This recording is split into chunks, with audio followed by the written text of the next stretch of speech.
The future of street vending in the city of Charlotte on the table as city officials are gathering public feedback on two major questions. Good evening and thanks for joining us for your news at 11 o'clock. I'm Siobhan Bryan. And I'm John Carter. And WBTV's Forrest Tucker was at a meeting where multiple vendors spoke up and joins us now live from uptown Charlotte. So Forrest, walk us through what they were talking about tonight. John, Siobhan, let's start with the fact that street vending in large parts of Uptown and NODA is illegal. The exception is along Tryon Street, where portions of that thoroughfare can have street vendors along it. Now, when it comes to other parts of the city, street vending is not regulated in those areas.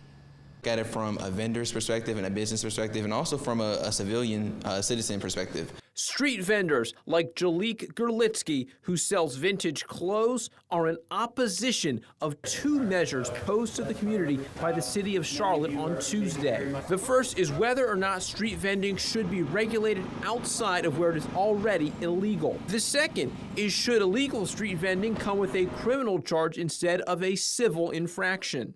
When it comes down to artists and just the creativeness of the NODA area and the Charlotte scene, I feel like there really shouldn't be any regulations on that, because that's something that we really need in this city and it needs to be showcased in the streets. His views reflected by most street vendors who sell similar products in NODA. While clothing, beauty, or arts vendors had one set of concerns, restaurant owners like Kamal Patel have other issues with food street vendors. Those include parking, requiring similar rules to restaurants, and selling competing products to a restaurant. We've invited our council member in South End to walk around the neighborhood.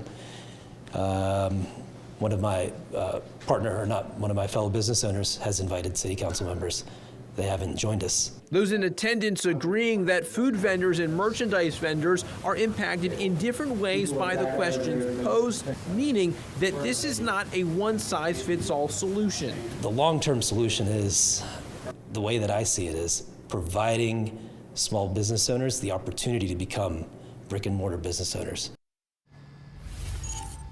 Okay, so the next time we're going to hear about this is on March 5th. That's when the City of Charlotte's Safety Committee is going to meet. We're going to hear about these findings. One of the members of that committee, the chair, Councilwoman Dante Anderson, was in the room with us this evening. She says she is happy to hear about the challenges that she did really not know about involving street vending in Charlotte.